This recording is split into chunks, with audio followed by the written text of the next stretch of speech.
It's easier, someone once said, to imagine the end of the world than it is the end of capitalism. But it's clear that where we can make systems of this complexity, cultural systems, economic systems, machines of this complexity, surely we could make a world that could first meet those needs I described that everyone should have, and then perhaps meet needs that people have only dreamed of, like the need for some autonomy and freedom. The need for that little space up there, the I part, to expand a little bit. Just a little. Just a little. Just a little. The socialism that could engage with the yearnings and dreamings in Miles Davis music. An aesthetic dimension. Radically incompatible with everyday life under capitalism.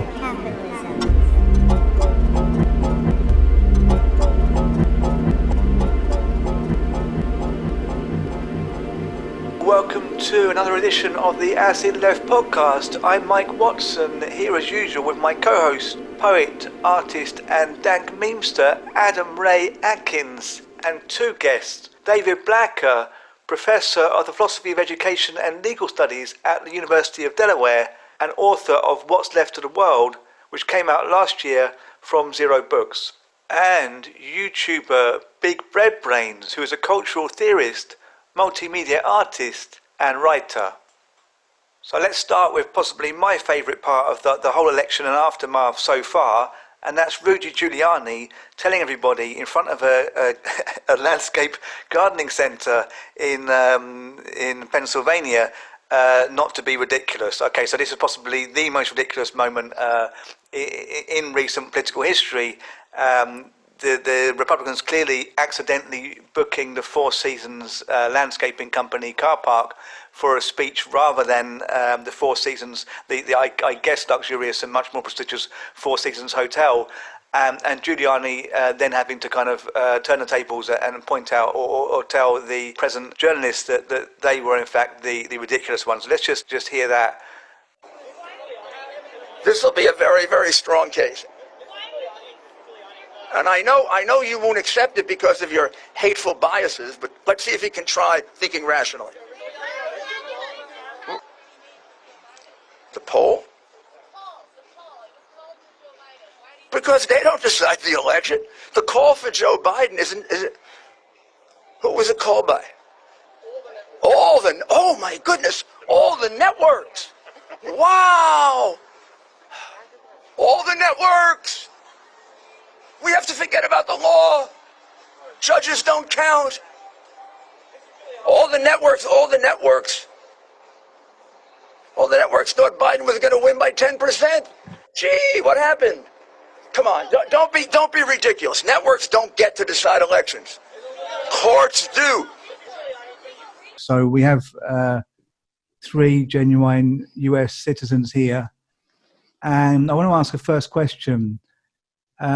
Has Trump inadvertently legitimized Biden in the sense that, I mean, no one really, I think, was believing very strongly in Biden. He was kind of like the kind of never Trump candidate. But then now you have Trump acting like a dictator and thereby casting Biden as a kind of defender of democracy. So is there kind of a notion of Biden emerging now? Is this kind of like a Bedouin event or a Zizekian act? Has Biden been kind of transformed by circumstances or rather the perception of him? What's crazy to me is like trying to find a single passionate Biden supporter before Bernie dropping out, right? Like no one wanted Biden to win in the Democratic primary. Like literally they didn't wanted fucking anybody else, like Pete, fucking Pete Buttigieg, Amy Klobuchar. It really didn't seem like nobody really was into Biden until, it was like Biden and Bernie and then Bernie dropping out. And then Biden, it's like this fucking hero out of nowhere, like when previous like no one was really into that. Like it was actually hard to find anyone that really was like cared about Biden. And yeah, I definitely do think that like, you know, like the Trump like breaking all the liberals' brains, 2016, and you know, and like the whole idea that like Trump is a fascist. Yeah, that definitely has to play a role in making Biden seem like a lot more of this hero figure than he actually is. Yeah, thanks, Tony. Anyone else going to go along with that? I think what Tony is saying makes a lot of sense to me. It certainly fits with my observations and experience over the last year here. I will say I have to, just one thing on the total Four Seasons Total Landscaping Giuliani clip, which I just couldn't help laughing at again. I do think with Trump, I think you can make the case that of all the stuff he's done, the most indictable offense is to subject all of us to Giuliani, you know, for the last few years. I mean, what a figure, you know. But yeah, I mean, I agree. I don't think. I mean, in my neighborhood, which is probably 90-10, or if not greater for Democrats, there's certainly a lot of Biden yard signs and things sprung up, and you know, you see that. But it's an anti-Trump, you know, sentiment. I don't think it's a Biden, and I think that has real consequences as far as the way that power is being divided is going to be divided probably here, because I mean, look at the Democrats lost seats improbably, at least against the predictions in the House, you know, and I think it's, I mean, it's like maybe 50-50, but I think it's unlikely the Democrats are going to take control of the Senate, because I think we don't know. It's a weird year. Who knows? But it's probably unlikely those Georgia races are both going to go to the Democrats in their runoff. So, I mean, there are a lot of people out there who seem to have simply voted anti-Trump, and then at least enough of them in certain areas just went back and voted for their usual sort of incumbent Republican congressperson, you know.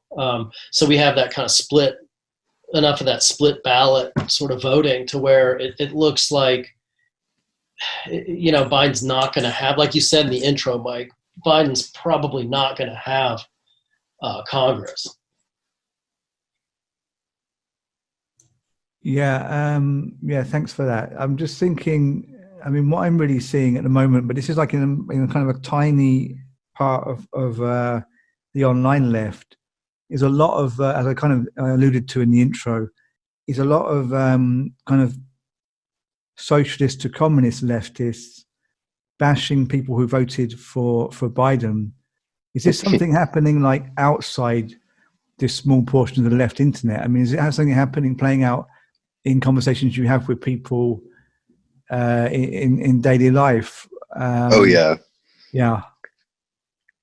I don't know. I've been seeing some kind of you know, like when I go and want to look at the like how Mao says, you know, go and understand the working class. You know, you go on Instagram and look at the hood memes, Instagram accounts with like millions of followers or whatever. But like I've been seeing this around. I see this on the street too, like people talking about like, oh yeah, you need to vote for Biden. You need to vote for Biden. We need to get this fascist out the White House. Like, oh, you know, really pushing that. And then there'll be someone jokingly like, you know, like these are apolitical people. These people are not into politics at all, right? And there'll be someone that's like, oh, you know, you're going around saying to vote, but like nothing's going to fundamentally change this and that. I don't think these people are really understanding like the political implications of you know, how maybe it could be ineffective to vote for the candidate who is not going to do anything for you and prove to the Democratic Party that you're willing to vote for them.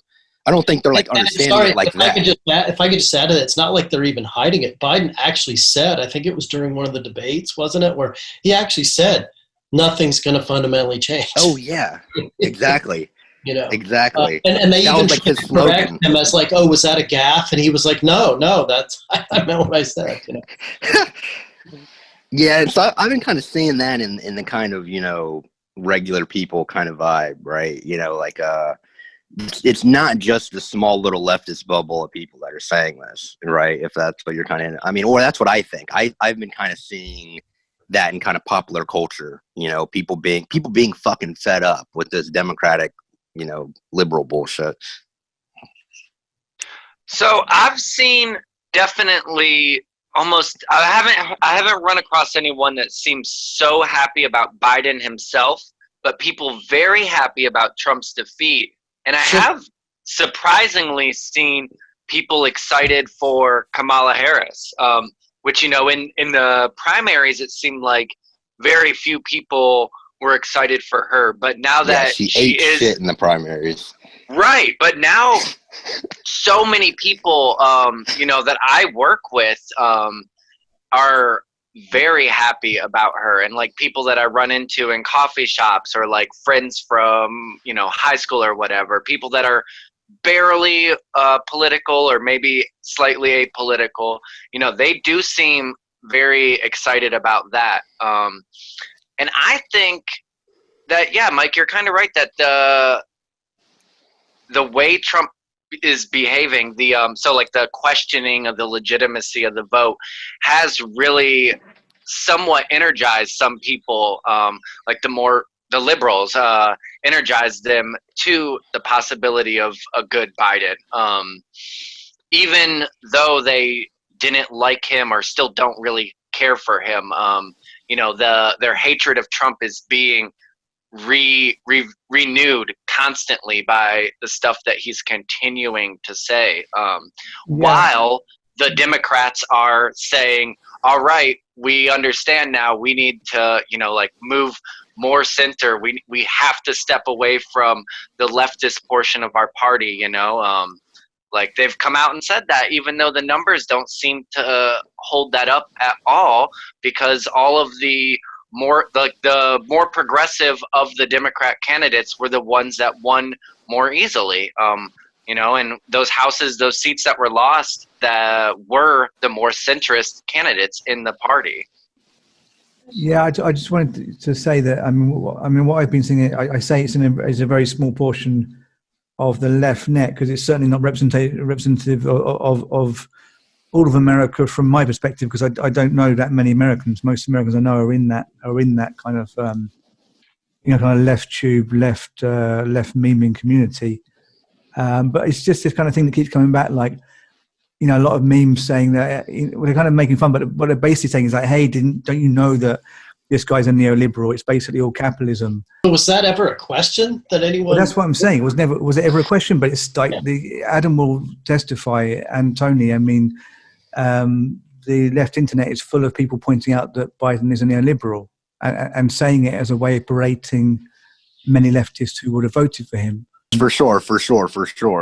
I mean, and he is, like, yeah, you're right. He is. Of course. That's the whole thing, that he is. And David's saying is exactly what I'm saying. It's very obvious. But on the other hand, yeah, it is very obvious, which is what annoys me about the people pointing it out. Yet at the same time, something still needs doing. You know what I mean? The fact that it's obvious doesn't mean that we don't have some kind of problem there.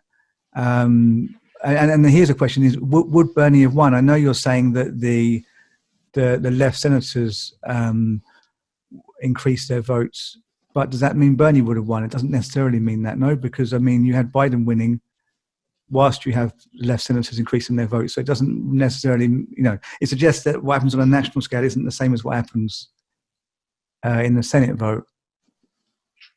Yeah, I don't know. I felt pretty confident that Bernie would have won in 2016 rather than Hillary, but this time I'm not so sure. I think it's hard to say, very hard to say. I mean, Trump outperformed what most people thought, and certainly with certain groups. Oh yeah, people of color. That was fucking hilarious. He killed it with people of color. Yeah, you wonder, like, I mean, well, Adam, you said you were up in Wayne County, Pennsylvania. I mean, he was these rallies he was having, you know, as the election was closing. I was like, okay, you can't maybe go by rallies, especially with the pandemic time, but that was something. I mean, he really brought people out. There was a lot more support for him than I thought there was going to be, honestly, personally. And that was really something. I'm not sure. I'm not sure how Bernie would have fared. I think it's just very, very hard to say. Yeah. Well, yeah, Tony, what do you think? Well, I have I wanted to touch on the point of everybody shitting on Biden voters or whatever. And I think it's more of the idea of the Democratic establishment, as an apparatus or whatever. And it's on the left, we want things like Medicare for all and stuff like that. Right. But, as an apparatus, it's been kind of clear that they won't give us these things like Medicare for all if we can prove to them, if we prove to them that we're going to vote for them no matter what. If we're going to get all these people to morally say, oh, you're going to let a fascist, win, you're going to let a fascist win. Because, if we can prove to the Democratic Party that we're willing to not vote for them, then that will maybe actually give us some leverage to get policies like Medicare for all passed. Maybe I'm wrong though. Holy shit. I mean, I don't, maybe it's more complex than that. I mean, shit, even Trump has probably better trade policies and shit like that than Biden, but I don't know. I want to hear your guys' thoughts on that. Yeah. I mean, I guess maybe just to extend on that a little bit, I think at least to me, it seems like from, the punditry that that we've seen post-election, and I guess you could see this coming. One of the, I think, really weird things that's happening is that from a social class perspective, the Republican and Democratic parties, even though it seems like it wouldn't be this way ostensibly, they seem to be in the process of switching places. From a exactly point of view. I mean, now I'd say it's in transition. It's not complete, obviously, because you've got urban working class and stuff is going to be more thoroughly Democratic, but it's in transition. And I don't know, the Republican and Democratic parties have switched places over time in American history before. The last switch was in the early 1960s, right, with the so-called Southern strategy that Nixon employed, that kind of turned the Dixiecrat Democrats into Republicans, so it's kind of strange. And anytime with this two-party system, right, we've got both Biden and Trump become these fetishized objects almost that kind of, it almost doesn't matter what they are. At a certain point, they become these sort of vessels, these symbolic sort of vessels for these large, I guess, coalitions or amalgamations. And Trump has got, it's really striking that the big divide seems to be credential, like college educated or not, right? If you go with educational credentials. Biden and the Democrats are absolutely killing it with the college educated and the credentials, right? And the Republicans are killing it with the uncredentialed. Which, by the way, I have to interject. One of my favorite statements of all time in politics was Trump back in, I think it was in 2016. It might have been in the primaries where he said, "I love the poorly educated." But he's ridiculous. But he kind of has some kind of instincts about who his audience is. And I think he takes them as an audience, literally, not necessarily as a public. But anyway, I don't want to keep prattling on. But I just wanted to throw that out. I'm curious what you all think about that. That it just seemed to me really, really striking that. Oddly, that it's almost as if the Republicans seem to be becoming the party of the working class. I mean, I see that from a distance. I see that also in the UK, and indeed you have it with Salvini in Italy. Oh, you mean in the UK, like with Brexit and so on? Well, with Brexit and Boris Johnson, and they had a huge working class vote, and they eroded the red wall, and red being the left in the UK. And of course, most of the world except for America. But the group of, as we say, constituencies, electoral constituencies that are normally all Labour that go across the north of England, that was eroded or very seriously damaged by in the last election by people voting for Johnson. It was thought because Corbyn's Labour didn't kind of state any case for or against Brexit. and that's because they were avoiding kind of being pro-Brexit effectively. But are you assuming that the credentialed class sees things like better? Yeah, right. Oh, yeah, often, yeah. I mean, they do. I'm not there with you on that one. I think they're more brainwashed than the working class. Than the working class, because they've got their head in CNN. But what you say, well, I don't know, but what you're saying there by working class, I mean, when you say the credential class, who do you mean? In my mind, people with I guess I'm going with that, college degree, or above. Well, I mean, college degree now means so little now. I don't. The PMCs, the professional managerial. PMC. That's a lot of them are voting Democrats. No, voting Democrat. Not that that's a good thing. They're Democrats, and they're not being brainwashed. But they weren't brainwashed to vote like for the wall, for example. So who was for the war? Trump was against. Is more anti-war than the wall. Oh, I'm sorry. I thought you said the war. Yeah, because Trump's pretty anti-war. That's one thing good about him. That's one thing, but the thing is, I don't really buy that. I think that a war situation just didn't come across in his term like it did in Bush's term. I think that's complex, but I know for a fact. I mean, I feel like the Democrats would have gotten us in a fucking war by now. Well, that's possible, but I think Trump did push back. I agree. Trump is anti-establishment. George Bush fucking hates Trump. The Democrats, war hawks, hate Trump. You know what I'm saying? Yeah, exactly. Right. Trump's in a running war with the military leadership. Literally. Literally. He hates people. He hates people who get killed in war and basically cowards. A large part of the military are losers because they die. So that's not really being anti-war. That's just being complete. Look, he talked shit, but he did run in 2000. I'm like defending Trump or something. I mean, right. He did run against the Iraq War. He's not a politician. He doesn't understand the system, and it's not that I think he should go to war. I just don't think it's something in his favor particularly. I think it's just a happy accident. But Hitler avoided wars for years, and people said he was a peacemaker because of how he achieved Anschluss, because of how he got the Sudetenland, etc., etc. And people really were calling them peacemakers. I don't know how long it would take for Trump to get in a war if he was allowed another term. So Trump has shown force, though. He has avoided traditional wars, but he has shown force in areas where you wouldn't expect such force to be shown. So I think it's just a different type. But I want to get back to some stuff because I've been holding my tongue on this because I like the conversation.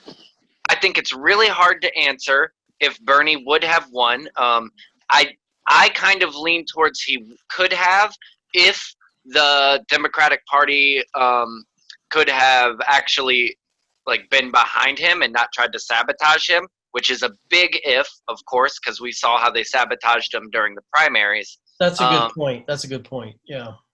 But what I want to get at here is something, Tony, you said that you thought if we showed them, we wouldn't vote for them, the Dems, the establishment, the DNC, that they might take our message more seriously. And I think I used to believe that very strongly, and I don't know if I do anymore. And I think the only way to get out of that predicament is also another impossible task, which is to break the two-party systems.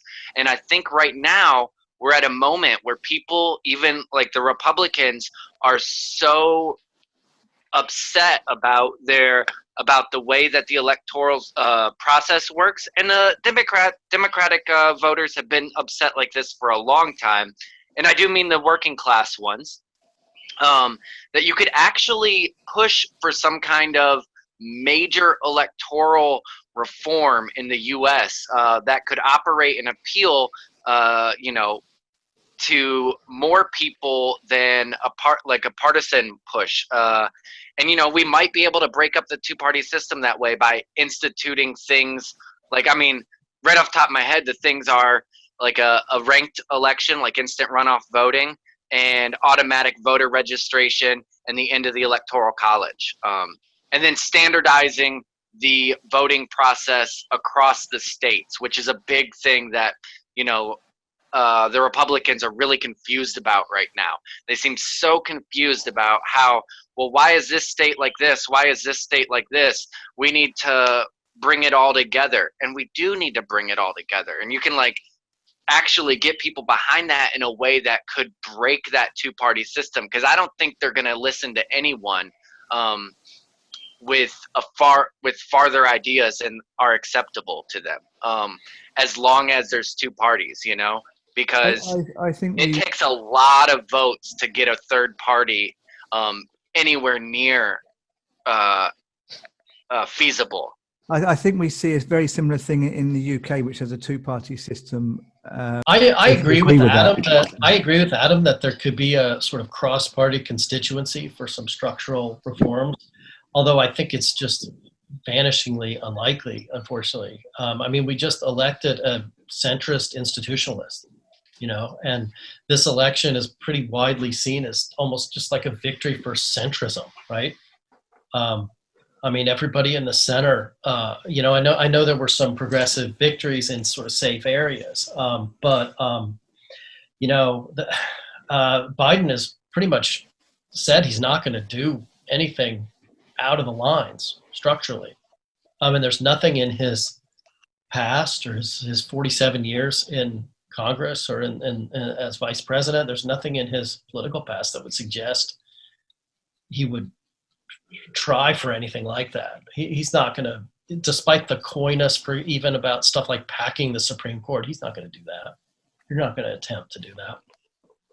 What was really funny to me is, you know, like the Biden voter kind of area is like, there'll be people that are pretty left, you know, that are pretty left wing. And like their very last thing, like if you run down the whole list with these people, you know, about the Biden issue, it's like their very last thing is like, oh, well, climate change, right? Like that's the very last, you know, like Noam Chomsky and all these fucking libs or whatever. Like, but yeah, it was funny. I don't know if anyone caught it. In like the middle of one of the debates, he literally says he's not for the Green New Deal, and then Trump goes, "Hold up, what is that like? That's news to everybody?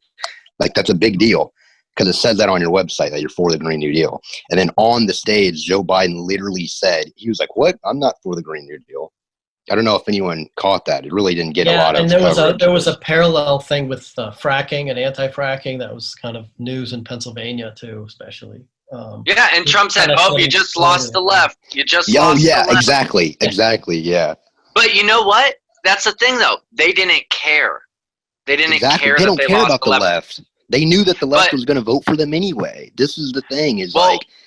They can brainwash the way that the media works and the way that we can like morally try to say and then use this like fascist kind of symbolism, you know, to really hype up this moral, like morally pushing people to go out and vote or whatever. Like, oh, you're a bad, you know, it's just, it's insane when you actually look at it. Yeah, and what is really the left that one would worry about electorally? I mean, as far as numbers, they kind of get most of what a lot of people would consider the left, maybe not those of us in this conversation as much, but the kind of identity politics, you know, people, they've got them, you know, and that's pretty much what, quote unquote, the left TM, you know, has turned into in the United States. Yeah.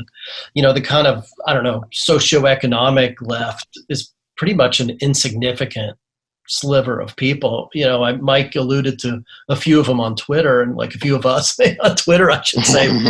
But I think we went through this unfortunate emotional roller coaster, thinking that was a much more prominent feature of American politics during the Bernie sort of rise and fall. You know, we kind of had this moment of thinking that, oh wow, okay.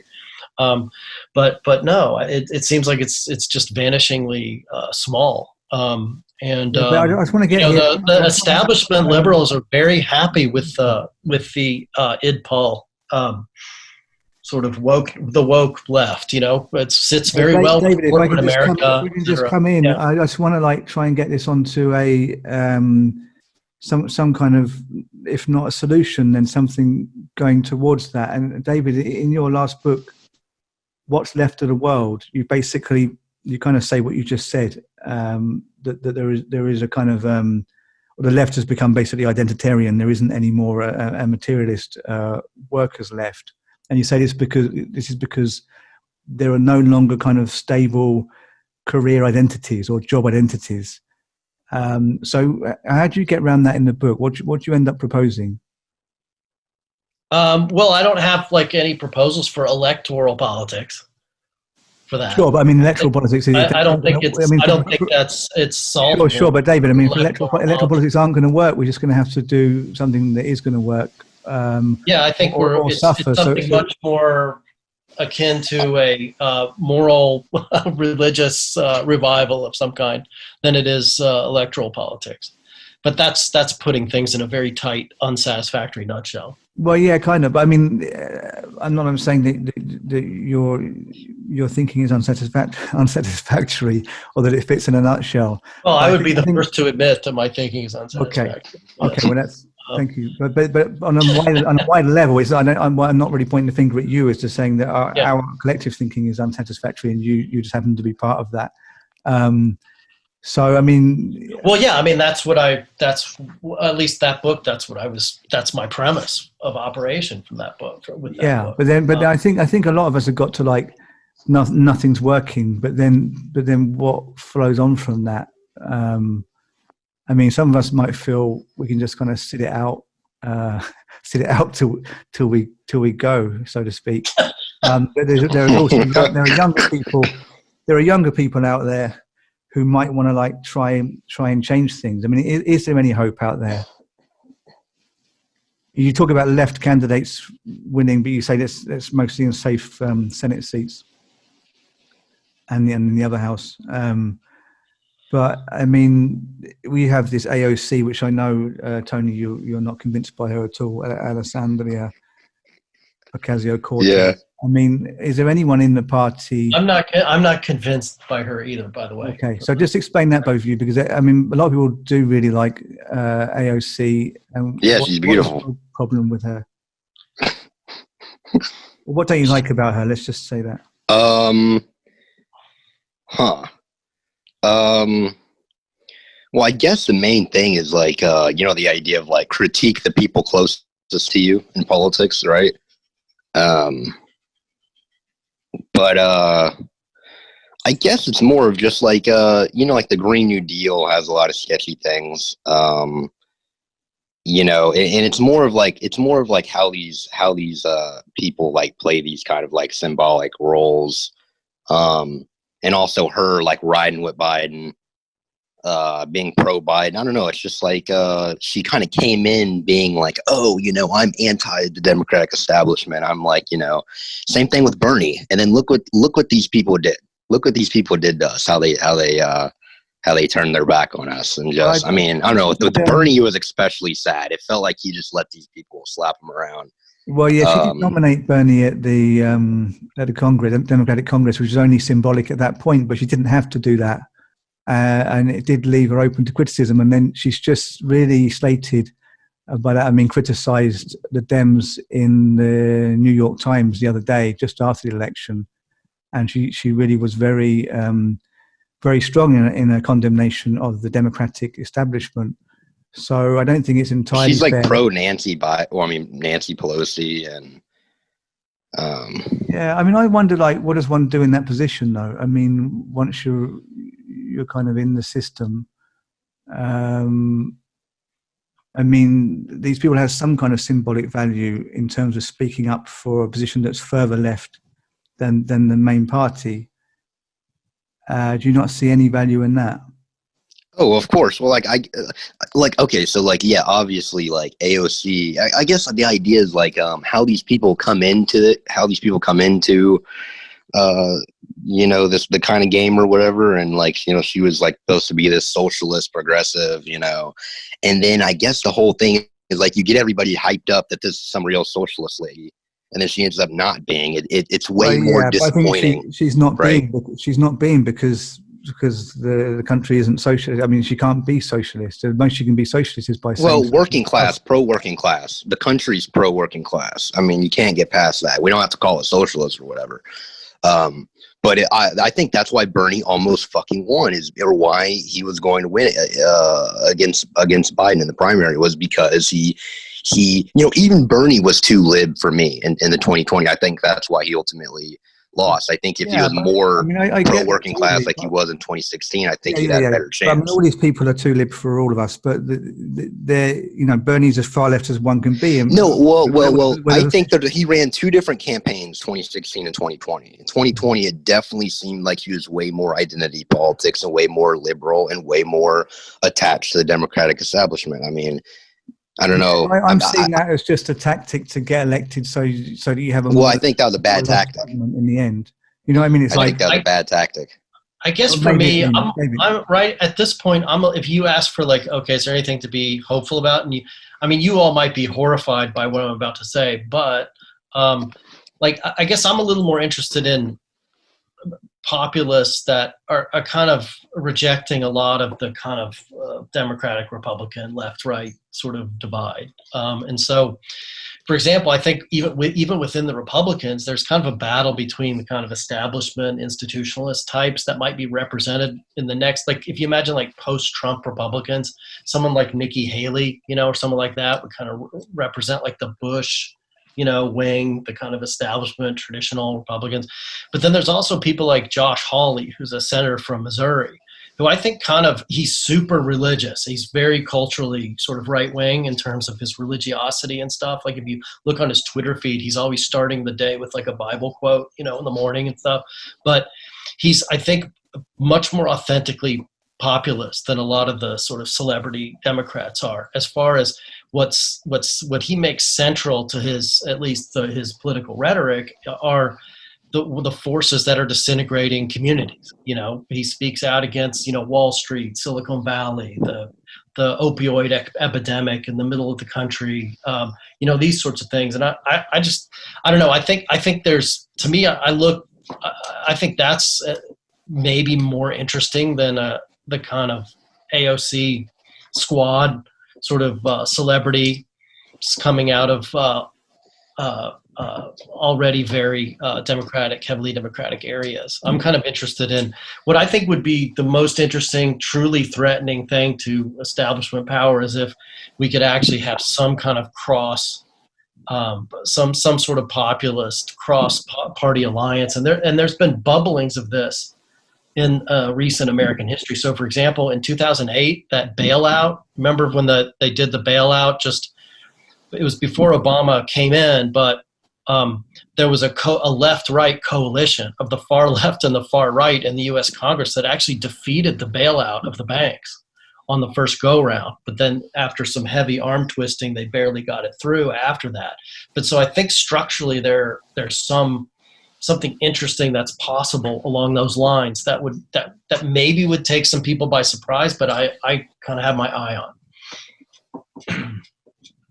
Yeah, okay. Adam. Oh, yes, you're great. I think we're being used there. No, I think we're being used there. I think that working class rhetoric from the right wing populists is not sincere. Let's look at someone like Tucker Carlson.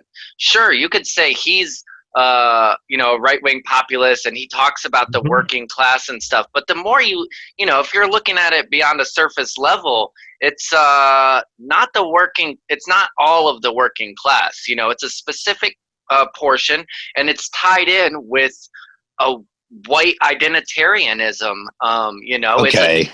I think Adam's pretty much restating what I said earlier, is that the working class are basically kind of derailed from addressing the problems of capitalism by being frightened by the establishment of foreigners, etc.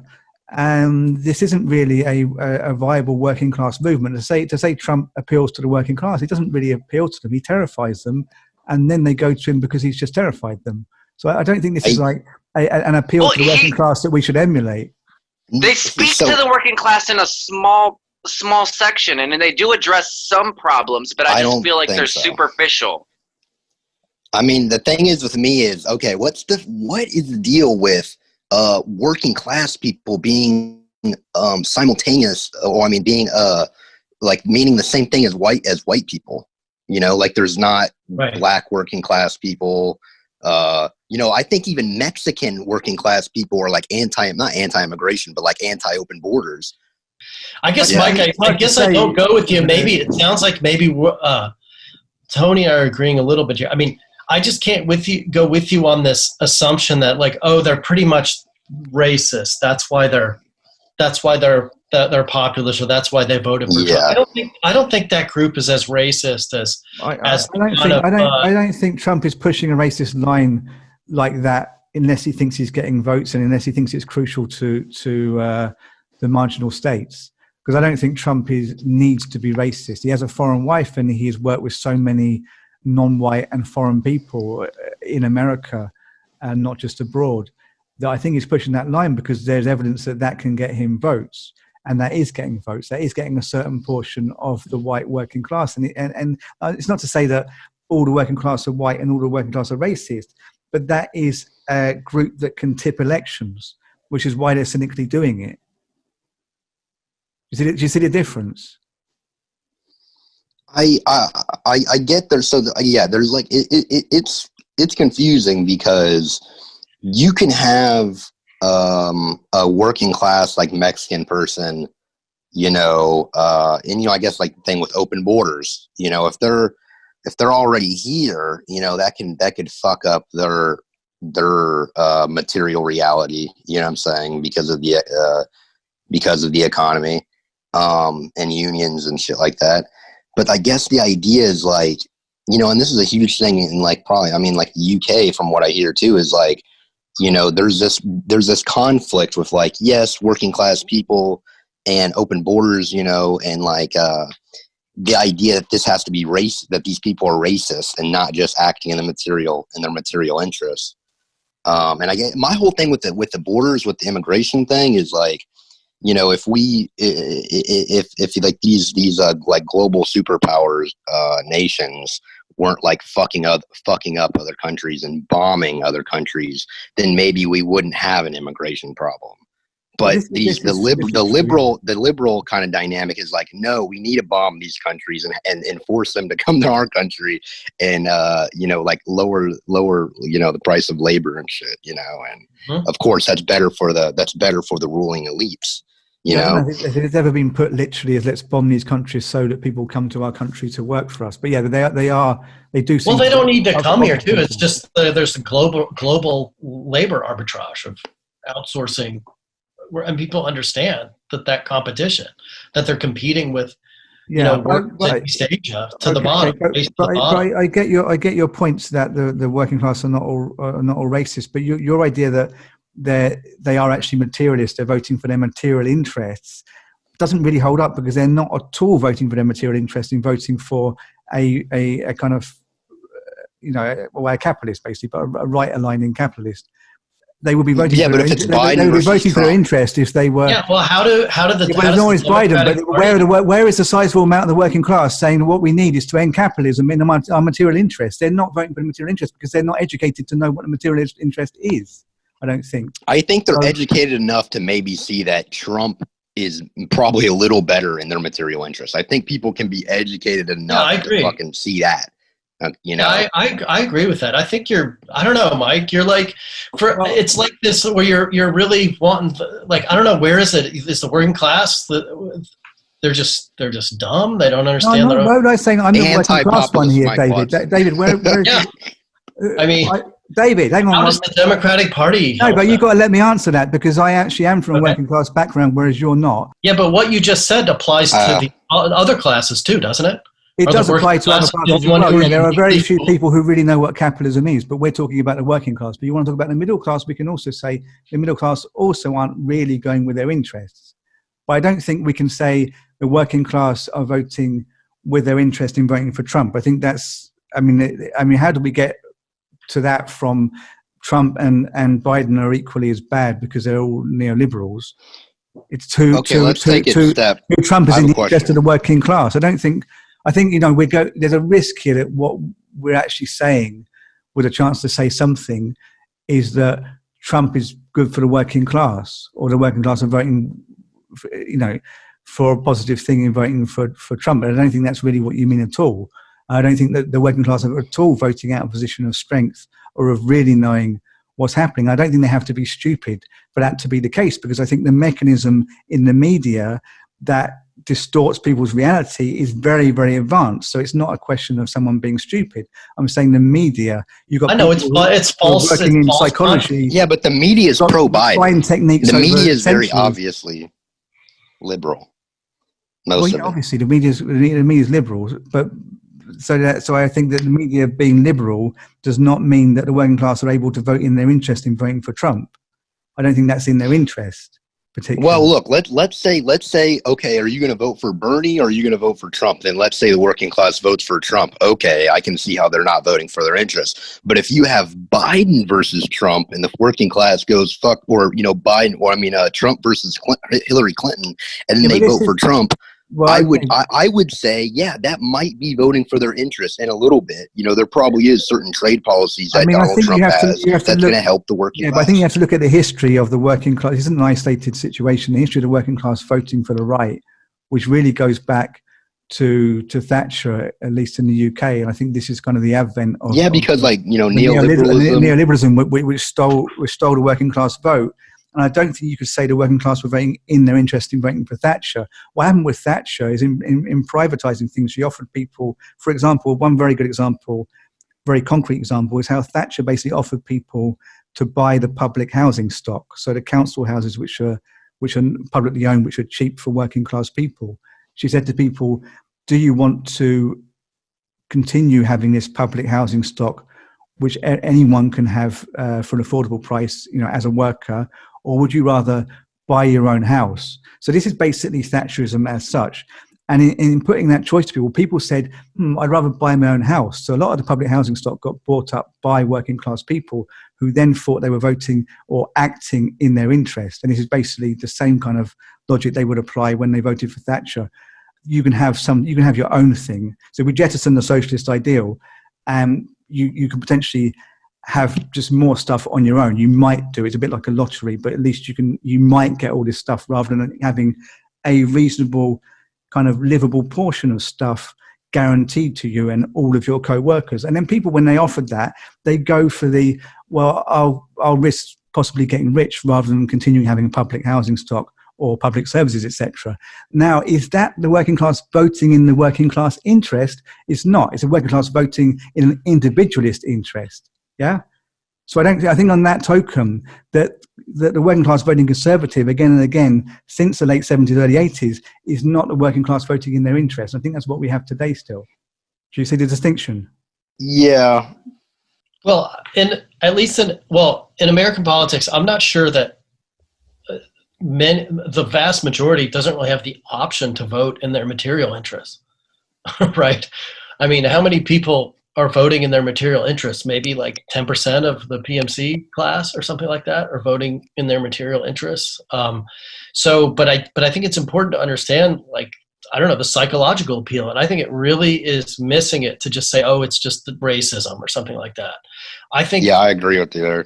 I think there's a lot more going on. So let me try one thing out for you that I think is important that we maybe haven't talked about so much. I think one thing that one source of Trump's appeal for the uncredentialed, let's say, that also is a source of ire against him on the part of the credentialed, is that I think in a way he gives the lie to meritocracy. I've always felt that because when I think of people around me in universities and the wealthy types they have such a absolute hatred for Trump. I mean, it seems way disproportionate to his policies or anything like that. It's his personality, his rhetoric, his just demeanor, and what explains this, unbelievable sort of extra sort of hatred for Trump. And I've often felt that one of the things it does is it gives the lie to meritocracy in a way, because here is Trump is actually an Ivy League educated guy, believe it or not. He's sort of somehow it's an insult to the very idea of the meritocracy that these people sort of credit with their own, the legitimacy of their own position in society. That if this buffoon can be at the apex of the system, then it means that maybe the system really isn't that meritocratic. If such a boorish, unmannered, fellow, can be at the top and can win the top position at the apex. That maybe the meritocracy is kind of a sham. Maybe it's a little bit more of a mirage. And I think the people on the uncredentialed side of the fence kind of see this. And they kind of view Trump as like, it's like watching wrestling. It's like he's kind of the champion. He's like, they get a cathartic enjoyment of seeing him wreck the pointy heads, on cable news, the coastal elites, the academics, the elites in the military, which is very much to be distinguished from the rank and file in the military. There's just a cathartic enjoyment factor of seeing him not take them seriously and sort of deflate them with his, crudity and his outrageous statements and so on and so forth. And it kind of, I think, sort of punctures this idea in a way of, like I said, meritocracy, where they're made to feel that, like, well, they're just failures and they fucked up in the world. They fucked up and they deserve their place because they just didn't study hard enough in school, or they didn't, do the right things. And I think Trump kind of performs that kind of symbolic, psychological sort of cathartic sort of function for a lot of people. Yeah, and that's. Oh yeah, I get it. Go on, Tony. Yeah. Oh, well, I was going to say, I 100% agree with that, and that's like even looking at like symbolic and kind of cultural level. But then, if you get down to like brass tacks, and you're actually like, if you think about a working class person, and let's say, okay, so Mike, actually, here's a quick question. You do agree that, okay, you can have a working class person. Okay, actually, this stat right here proves this. What I'm about to say is that, how many Trump voters were ex-Obama voters, like people that voted for Obama twice and then went and voted for Trump. Like how many people there were that did that?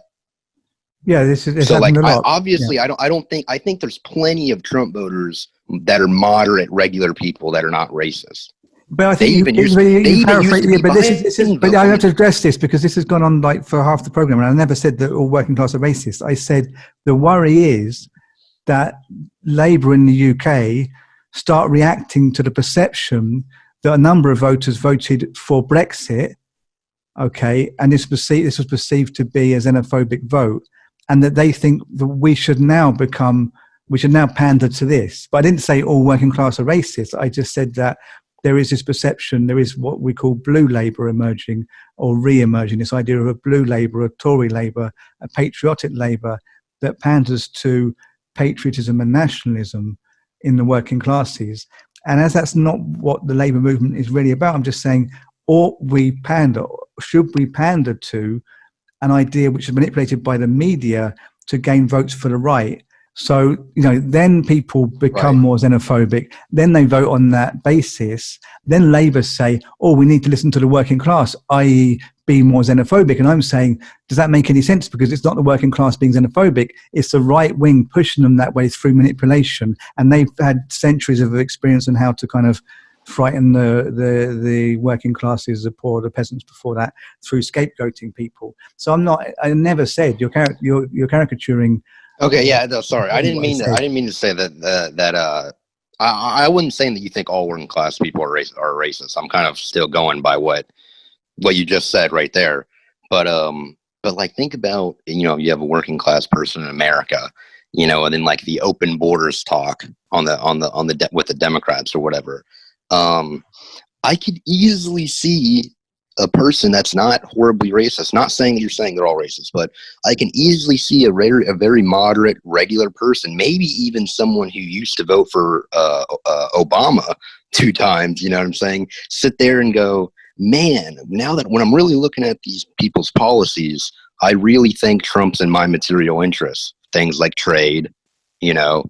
So, I mean, I think it's a little more complex than just saying these working class people are not voting in their voting for their interests at all. Especially when you're sitting there and you're sitting there and you're watching your own community deteriorate. Yeah, but hang on. To address Tony, what I just said, it's not that they don't vote in their interest, but it's a distortion of what their interest is. So what I was trying to say with Thatcherism, which is really the beginning of neoliberalism, is that, you know, there's a kind of a conflation between working class interest and the interest of individual working class people. You see what I mean? The potential to, which is already kind of the American dream anyway, that you might become rich at the expense of your fellow working class people. Someone could see that as voting in their interest. No, I'm not sure if that's the exact situation with the Donald Trump versus Biden or Donald Trump versus Hillary Clinton. It's not really with Donald Trump. It's not with Donald Trump versus Biden. No, it's with Donald Trump and Biden versus any real left wing, I suppose. But that's why I don't think voting for Trump is really voting in any working class interest. Because I understand you say, okay, so it's better than voting for Biden. I mean, possibly. I don't know, because you're dealing with somebody. We're dealing with somebody who now won't concede an election. So I don't know that we can really say this would be in anyone's interest. That we're now seeing his true colours. What a lot of people are saying could happen, that he basically wants to be a type of monarch. That you're seeing that emerge. So how can Trump be in anyone's interest in that respect? But that's a slightly different issue. But going on to the rhetoric and people seeing Trump as vulgar, which David is saying, I understand that part of this is like he goes against bourgeois sensibilities, and I find that's kind of funny because the bourgeois are screwing us over anyway, or the great, yeah, and the elite. But on the other hand, there's a degree to which in his rhetoric he basically he does threaten democracy through his kind of willingness to, rather than go along with normal arguments, to just kind of like play the fool and kind of throw away any possibility of a normal kind of linear dialogue. I think that is dangerous. So this is not the same as just being vulgar. It's being vulgar and ripping up democratic norms. I think that's a little bit different. Well, I think Tony might have also been throwing me in there with you, Mike, when I said that if you look at a lot of right-wing populism, most of it relies on a white identitarianism. And I think a lot of that's true. If you think of it culturally as well, I'm not saying that the working class is racist by any means, or all of them, of course. I am working class. I am not a credentialed person. I work with a young black woman who supports BLM, voted for Trump, and believes in QAnon. Queen. No, I mean that's not a coherent ideology, right? That is not an interest. That is a class interest. She does not.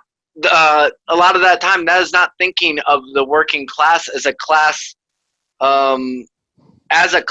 at all. They, a lot of these people wouldn't even know the word working class besides the idea that we're speaking of it. And I'm not trying to say that they're stupid by any means. I'm saying it's a different frame of reference, and that is not a shared frame of reference there. So I think that's the difference with what y'all are talking about. Like Mike is talking about how they could be embracing personal interest. And yes, they could be embracing personal interest, but they're not embracing class interest. I don't know. I see a difference there. Yeah, they're working class people are embracing personal interest, but they're not. It gets complex the there, trying to discern like the difference. Well, I think there is a difference. I think it's a basic, like, do you want to? You say to some kids playing, like, stop being horrible, stop keeping everything to yourself. You have to share your toys, but you have to tell them. You know what I mean? But the kid who's playing might think it's in my interest to grab all the toys for myself. You know what I mean? Or the toy that everyone wants to play with. I want to keep it for myself. And that's a bit like socialism, no? That you're saying, yeah, well, you might want all that, but to make the best society work in everyone's interest, we need to kind of, manage how this wealth is going around. And a lot of working class people might just think, I want my part, I want to grab it. And then also at the risk that they might not actually get their part because there won't be maybe protections afforded to them to in the event that something goes wrong, they lose their job or whatever.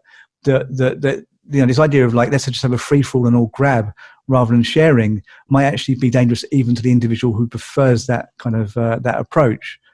So do you think Trump is that individualist kind of idea, like grab what you can personally, comparably to Biden? I don't know your welfare system and who is offering what in terms of welfare. So I don't know who. Is there any difference? Are they offering any change from the existing welfare system, or is it anyway federal? A lot of it is federal, and I would say, I mean, the Trump and his administration, who are heavily, he can talk about anti-elitism and draining the swamp, yet his administration is heavily Republican and establishment Republican. He's at odds with some of them for sure, but in many ways, he's fulfilling a lot of the Republican promises for the last 30, 40 years. There is a dismantling of the welfare system. There's a dismantling of environmental protections. So, I mean, maybe you could say in short-term interest, but in long-term interest, I don't see it. I understand what you mean, though, Tony, about like trade policies and some of that stuff. And I think they certainly speak the rhetoric of some of that interest. No, I don't I see think it the trade actually policy, following through. I think that I think there's like not a lot of difference between Biden and Trump. Also, like, here's the one thing that's super interesting: the Biden, like, everyone kind of, I've seen a kind of a colloquial agreement like around like, okay, like Biden sucks, there is no difference, fuck it, some people's like, shit, we might, like, as a leftist, there are people saying, fuck, I might vote for Trump or whatever, but the only thing with the Biden thing is like, the environment shit, but man, is like the environment shit and climate change kind of shit really sketchy, with like, I don't know, like Silicon Valley and shit like that, and the kind of tech industry. Yeah. I think so. That's what I'm saying. I think we're talking about super complex, stuff. But I think when it really does come down to like working class interests, there's not a lot of difference between these people. But Trump does have, upper hand on trade, I would say. China I mean, I'm not denying that. I mean, it's quite plausible that Trump is better for some working class people, that they may feel they're voting in their material interest in voting Trump, but it's not a material interest as opposed to a genuine alternative to both of them. And Bernie would have been, right? But he lost. So if we are going versus Biden versus Trump, I think that, fuck yeah, I mean, working class, I can easily see working class people reasonably going, you know what, both these guys suck, but Trump might be a little better for me, as a working class person. Like, I don't think that's horribly crazy or against their material interests or racist, I think that's, I can easily see how a reasonable person can come to a reasonable conclusion like that to vote for Trump. Especially when the other guy is fucking Biden, who has been fucking spending like half his career trying to take away Social Security. I mean, do people forget this shit, Trump has not been spending half his fucking life trying to take away Social Security, so I can see some working class people going, shit, Trump might be better. Like, is that crazy to say? Well, so I want to say that that David had to go, so he won't be on the rest of the call. But Tony, so I understand what you're saying there, but I want to ask you this: is that just looking at Trump in the way that maybe you're also thinking that people are looking at Biden? Like, is he really there in that interest? Like, or is it just the same kind of mirage where we would think that Biden is, or that people would argue that Biden was for their interest? Like, it doesn't seem to me that he's actually fighting for that kind of stuff. Well, yeah, we're already taking it as a given that both these guys suck, right? Sure. Okay. I mean, it's not like I'm sitting here supporting Trump, right? In that respect, I think that it's almost a philosophical argument, because it's like we don't really like either of them. So couldn't the conversation be more about what we can do instead? Right. Yeah. I think. Well, also, okay. So it's the election just happened, and we're like, I think it's just people are caught up in this Biden Trump thing. But obviously, like thinking, more structurally and more long term, that's just more complex, But it's fun to argue about the Biden Trump thing. Well, that's true. Yeah, it's an interesting point, and it does have relevance to how people do politics going forward. Yeah, and of course recently with the election and stuff, But yeah, I mean, yeah. Sorry, go ahead. Well, I suppose it's just a question. I suppose also we're going to have to wrap up pretty soon. But yeah, I mean, what can people do? I mean, I don't suppose your argument is embrace Trump, and obviously you're not pro-Biden, and we don't think Sanders, well, he's not going to run again. I don't think. You don't like AOC, and we don't think that kind of end of politics probably will ever be successful in terms of electoral victory. So where does that leave us? In a hell world, absolute hell world, black pilled. No, but I mean, yeah, I mean, I guess you can just say what people have been saying. Yeah, like, oh, we have to, ever since Bernie dropped out, this has been the discourse. Like, fuck, we have to, we have to go back to, because the left. This is what people kind of seem to forget in like these last 4 years. Like, the left or the socialist communist left are never fucking people that are going out and voting. Okay. This has just been like this is a really recent thing in like communist history of in America of like, and a little bit with Corbyn is like, oh, maybe us communists should go out and vote, with Bernie and then with Corbyn or whatever. Cause previous to that, I mean, it was not like a thing that communists were voting, you know what I'm saying? So it's like, to me, Bernie was already the, what is it called? Like he was already someone that we were going, oh, okay, he's not the best, but fuck it, he's good enough to go out and vote. And then thinking about like if Biden is someone that communists should go out and vote is like ridiculous to me. Bernie was already supposed to be the guy that's like, yeah, he's a lib, he's not like all the way there, but he's just good enough. So maybe we should go out and vote. Yeah, I mean, I think it was the stakes. So it's the stakes in letting Trump have another term. And I think the thing is, everyone was saying, some people were saying this is exaggerated, that he's fascist, and really wouldn't be any different with Biden. But then the way he starts trying to hold on to his election, it immediately exonerates those people who voted specifically to get rid of a potential fascist or someone who. What about how Nancy Pelosi said, if Trump wins, then they were not going to let that happen? Nancy Pelosi had like some tweet or something like that, very fascist-like tweet. Yeah, well, she's emotional and she doesn't want him to win. I mean, that's like. Well, okay, so yeah, I mean, this is my thing with calling Trump. I can see that, but whether she really would have not let him win in the event that he convincingly won, I don't think Pelosi would be able to stand in the way. I don't think Trump can even stand in the way of him going. Yeah, I don't think so either. With all he's going to put behind it, but it does demonstrate that he doesn't have democracy at all. Neither of these, dude. I think Trump's a fascist just as much as Nancy Pelosi is. And I think democracy is like, what it offers is really threadbare. It doesn't really offer anything in terms of freedom, but it offers, it's the most we've ever been offered. And so to pedal back on that and just have fascism or dictatorship, I think would be a wrong move. I mean, I don't think we can really risk that and what might come about. Well, this is like some Gilles Deleuze kind of society of control type shit. Is like you have this kind of pseudo democracy. Like, what's more dangerous? Like them giving you the idea that you have democracy, I mean, I don't think Trump's a fascist. Let me just say that. Totalitarian states, though, you look at what goes on in totalitarian states, and it's really not good. I mean, in terms of like rounding up and disappearing any kind of opposition to the government. I mean, you don't want to be in that position. surely. Right. I mean, the argument is that in Western democracies, they actually were doing pretty much that, but they were doing it in their colonies. So, of course, that is bad. And now, with kind of post-colonialism, globalization, there's certainly people living in terrible conditions, so that we can live in good conditions in our kind of threadbare democracies. I mean, there's no kind of perfect answer, but I mean, I think we can't doubt that we don't want to go there in terms of totalitarianism in the States or the UK. And Boris Johnson just banned tuition of anti-capitalist material in schools.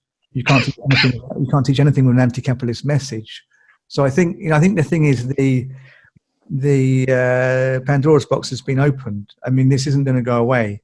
Trump has demonstrated that you could potentially end American democracy, and there are kind of maneuvers in this direction in the UK. So we're going to have to fight hard to avoid that. And that's what I think it's kind of dangerous to call Trump a fascist, though. I mean, it depends what he does, of course. I mean, but this last thing of not letting go of power is not a good look. And it's trying to stir up. Oh, for sure. Yeah, but then Nancy Pelosi, you can't just say, "Oh, Nancy Pelosi, when she said it, she was joking," or whatever, right? Like, well, I think it's very easy to take a stand against Nancy Pelosi. I don't know any like social democratic leftist that's like, oh, but Nancy Pelosi though, you have to be. No, but she's like, the Democratic establishment though, and she dead ass said, if Trump wins, we're not going to let him, or she said something like that. I could probably pull up the tweet, but right. But I'm saying I don't see the people like actually falling behind that. Yeah, well, I do think Trump has. Like, I don't know, I would call him a proto-fascist or flirting with that. I think he entertains and gives credence to ideas even further right than he is. But yeah, I mean, obviously, I don't think he's literally a fascist in a coherent ideological sense. Yeah, and I think it's just a word that we can use to fear-monger people into voting for the opposition party. Well, I think there are also like worrying signs and things he was doing that looked a bit like what fascists did before they became full-on fascists, before they became dictatorial fascists. So, I mean, there are historical parallels with the kind of things he was doing and saying, and there are with Boris Johnson and his government. I mean, I think you can find those parallels with fucking Obama, the first black president, you know what I'm saying? Like, but... Well, I mean, think about it. Like, like Obama, didn't Obama deport more Mexicans? Didn't he deport more people than Trump? I don't know about exact statistics. It was said at a point, but I don't know whether that was like, he's killed more people in the Middle East than Trump. I mean, who's the fascist whenever it comes down to actually killing people? It's going into the Iraq war and then maintaining the Iraq war was something that was the hawks in the government and in the military establishment and the arms trade that were pushing for that was pretty much inevitable. I'm not defending anyone who went along with that, but I don't know if... I'm not defending anyone either. I'm not defending Trump. I'm just saying it's not really... You can't really compare presidents across different terms. It's very difficult. Okay, I get what you're saying, because there's historical context, to it. Yeah, but I'm not defending Obama. How do you say this? Obama. I'm not defending this guy. The thing is, like, there's been this erosion of civil liberties like creeping across the West for decades and really very strongly since 9/11, and it's gone through left and right governments. It is worrying. I think you're right. Yeah, I think this is one continuum across both parties.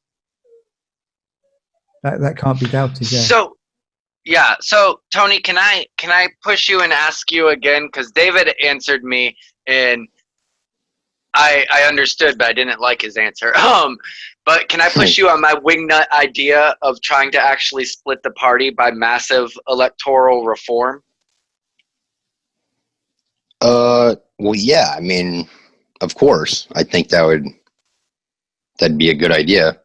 I mean, it's just, I guess the idea is like, how do you go about doing that? That's true. That's what makes it very, very hard. Who would vote in the electoral reforms that are against their own interests? So it doesn't seem plausible. Well, they would be in the interest of people, especially if they believe that the Republican and Democratic Party, they wouldn't want. Yeah, of the base they would be. So, all right, there you bring in this was a left criticism of the Bernie campaign was, well, how are you going to do a lot of this stuff? And Bernie's answer was something like, well, we have the people demand it. And, you could say that's not realistic, and maybe it's not. But if you have large amounts of people, and I'm talking mass amounts of people, like at least 1/3 of the population demanding this kind of thing, maybe you can have some kind of movement on that. Because I think it would be in people's interest just by being able to better express themselves. And I think, I don't know, it's probably a bias here, but I think you would see a larger left parties emerge out out of I think we have to split the Democratic Party, and it's dangerous to do that if the Republican is in such a strong position, and pretty impossible when it's just the system that we have now. I don't see how you can do it. You're not going to raise one of the third parties. You're not going to raise one of the small socialist parties. You're not going to raise the Green Party. These seem like dead ends, and I've voted for these parties before, and volunteered and done stuff like that. But I don't see it raising to some kind of mass party. I'm hearing it. I'm just thinking, we're going to have to wrap up soon. I'm just thinking that really needs a grassroots movement. The only option is to circumvent the mainstream media and grow up a movement by going and speaking to people on the streets, so to speak, in their workplaces, etc. I can't see any other possibility, and that is something that left Dems are doing, and what do you call it? Democratic Socialists, DS, is it DSA? Yeah. The DSA, and there's definitely a big explosion of like grassroots sentiment and tactics in the UK and US in the last few years under Corbyn and with the Sanders movement, and hopefully this is something that can grow. I can't see any other possibility because even the internet, there was this potential of, anyone can publish on the internet, we can circumvent mass media, but then it's being all screwed up by algorithms. So we're not able really to get a message across to the masses like that. I think grassroots on the ground movements, maybe we need to engage that and push that as kind of left internet people. But it's great. It's been great to have you. We kind of came here to try and unite the left. We arguably didn't this time, but we can meet again. I'm sure we have much more to talk about. So let's talk here or on your channel soon, Tony. Oh yeah, for sure. I'll have both of you on next time. That would be great. Yeah. Yeah, sure. Oh hell yeah. No, yeah, this was great. This was actually really great.